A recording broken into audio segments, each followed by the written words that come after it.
Segundo dados da Organização Mundial da Saúde, o número de casos de depressão nessa faixa etária aumentou para 8% em uma década. Ana Rebeca Passos está de volta ao vivo, né, para conversar com a gente. Então, Ana, o que é que dizem os especialistas, né, quando o assunto é a identificação desses primeiros sinais da depressão na infância? Oi, Renata, de volta aqui no Manhã Cidade.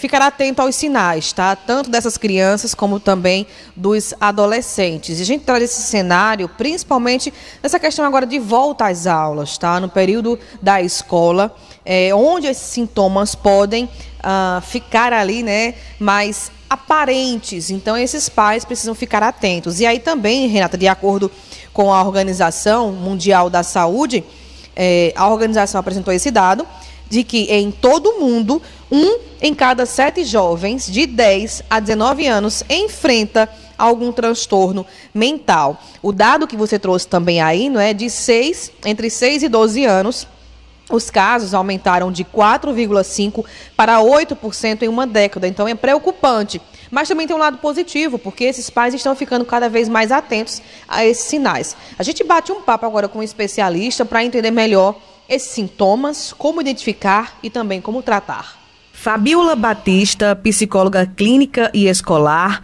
Bom dia para você, bem-vinda à Rádio Cidade. É possível identificar sinais de depressão na infância e esses sinais são os mesmos em crianças e adolescentes? Bom dia, Fabiola. Bom dia, Ana. Bom dia, ouvintes da Rádio Cidade. Que bom estar aqui com vocês, trazendo esse assunto tão pertinente. Olha só, a depressão, né, no geral, é um transtorno psicológico. E sim, tem diferenças em crianças, adolescentes e adultos, que são bem sutis, mas é importante que sejam bem observadas, né? Na criança, assim como nos adolescentes e nos adultos, né, é caracterizada por uma tristeza, assim, persistente, que é o primeiro sintoma que a gente lembra quando fala em depressão, mas é importante também observar os interesses, né, porque há uma queda de interesse para realizar atividades que antes eram consideradas divertidas para as crianças, por exemplo, né? Algumas brincadeiras que essas crianças gostavam que param de fazer. E tem alguns sinais e sintomas que podem sim indicar depressão, incluindo falta de vontade para brincar. Muitas crianças que já deixaram, né, já aprenderam a usar o banheiro, voltam a fazer xixi na cama. Queixas frequentes de cansaço, algumas queixas no corpo, como dor de cabeça, dor de barriga, né? A mãe ou os professores podem começar a observar que tem dificuldade no aprendizado para aquela criança, né? O desenvolvimento que aquela criança tinha. Alguns sinais também, como agressividade, a criança passa a se sentir culpada, se sentir inferior, né? Na alimentação, tem uma perda da vontade de comer, ou tem um interesse maior em comidas gordurosas e doces, a criança já tem. Mas é importante observar se ela começa a ter interesse apenas nisso, né? Aí um comer que é uma forma de regular essa emoção que a criança acaba buscando. E aí a diferença para a adolescência é que na adolescência, além de algum desses sintomas, também podem envolver problemas cognitivos, né? De memória, de atenção, de foco. Isso é muito observado nos estudos, nas escolas, né? Que é onde é mais puxado essa questão que esse adolescente precisa ter. Alguns também sintomas comportamentais. Esse adolescente começa a se isolar, se já não era uma característica desse adolescente ser mais tímido, ser mais quieto, mas ele passa, né, esse adolescente passa a se isolar, não quer estar com os amigos, se isolar da família também. Alguns sintomas sentimentais, como irritabilidade, né, muito frequente, perda ou aumento significativo do sono, começa a dormir mais durante o dia e perder muito sono durante a noite.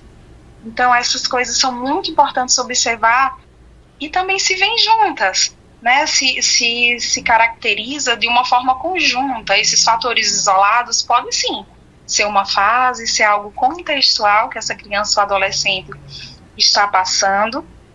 E aí é muito importante observar justamente isso, se está de fato acontecendo algo que é contextual na vida dessa criança e adolescente. Ô, Fabiola. Algumas coisas que... Oi? Segundo dados da Organização Mundial da Saúde, né, o número de casos de depressão em crianças entre 6 e 12 anos aumentou de 4,5% para 8% em uma década. Isso significa que os pais estão cada vez mais atentos a esses sintomas que você está citando aí? Porque ainda tem aquele tipo de pai, mãe que faz, não, é uma criança, não é tipo da fase, e não escuta aquele adolescente, aquela criança, não presta atenção a esses sinais. Mas esse dado aqui quer dizer que isso está mudando? Isso. Nós temos duas questões nos dados, né? Uma que é muito positiva, que é o aumento de atenção à saúde mental, né? Com muitas campanhas, com sensibilização, conscientização das pessoas. E outro dado é realmente esse que você está falando, né? De como é que a gente olha, né? Como é que esse olhar está sendo voltado para a criança e para o adolescente? A gente está, de fato, passando a escutar mais, né? Ou não, é importante que a gente preste atenção, porque é muito comum ter conflitos familiares, por exemplo, e a criança está ali do lado, acompanhando, né? E os adultos pensam, a criança não entende, deixa ela aí, ela não está entendendo o que está acontecendo. Ela talvez não entenda da forma que nós adultos entendemos, mas ela vai procurar um entendimento. Criança, quando não sabe, ela imagina. Então é importante chegar para essa criança e explicar para ela o que ela acabou de ver, escutar o que ela está sentindo em relação a isso, né? As pessoas costumam dar muito pouco ouvido, de fato, de parar e de escutar a criança, né? Tem sempre outra coisa mais importante para fazer do que escutar essa criança. Então a criança acaba se isolando, ficando sozinha e tendo que lidar sozinha com o que ela interpreta das situações à sua volta, podendo sim receber esse apoio dos cuidadores, dos pais, dos professores. Ô Fabíola, e quanto ao tratamento, é possível tratar esses primeiros sinais, essa depressão na infância? Sim, com certeza. É muito importante, né, que os pais não fiquem em dúvida. É importante que a gente não confunda sintoma com sentimento, mas também é importante, observou mudança nessa criança, observou uma mudança significativa no adolescente, não vai procurar diagnóstico em rede social, sabe? Leva essa criança para um pediatra, leva a criança para uma psiquiatra da adolescência, da infância, uma psicóloga da infância e da adolescência, para que junto com você que é cuidador, avalie essa criança. Porque quando a gente olha só para sintomas de uma forma geral, a gente olha de uma forma de fato de uma forma que generaliza essa criança, esse adolescente que é um ser único. É importante o acompanhamento profissional junto com o apoio dos pais, dos professores, é claro, o profissional sozinho não vai fazer esse trabalho, mas sim é possível através de psicoterapia, né? E se necessário, com avaliação médica, introduzir algum medicamento que venha auxiliar nesse tratamento. Mas no geral, esse acompanhamento com psicoterapia, ele já ajuda bastante, além do apoio familiar também, é claro. Muito bem, Fabíola Batista, psicóloga clínica e escolar, obrigada pelas orientações. A gente torce, né, para que os pais estejam cada vez mais atentos ao comportamento dos seus filhos, né? Tenha um bom dia, Fabíola. Bom dia, gente. Muito obrigada.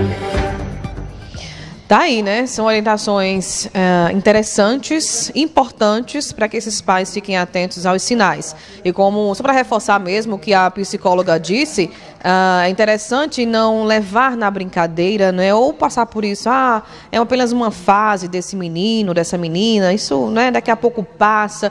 Não. Alguns sintomas realmente podem levar à depressão, já é um alerta ali para que esse pai ou essa mãe procure ajuda psicológica para tratar logo do início, não é, esses sintomas aí dessa criança. É preciso dar ouvido à criança e ao adolescente, e também ao adulto, né? O adulto também enfrenta períodos, né? Enfrenta essa doença que é a depressão em diversas fases da sua vida. Então, todo mundo precisa ser ouvido e precisa de ajuda. Renata. Exatamente, Ana. Todo mundo precisa ser ouvido, todo mundo precisa de ajuda e o bom é quando a pessoa está disposta a ter essa ajuda. Mas falando de crianças, né, a gente precisa ter uma atenção ainda redobrada porque, na verdade, ele nem sabe o que é que está sentindo. Né? Então fica tudo mais complicado. 10 horas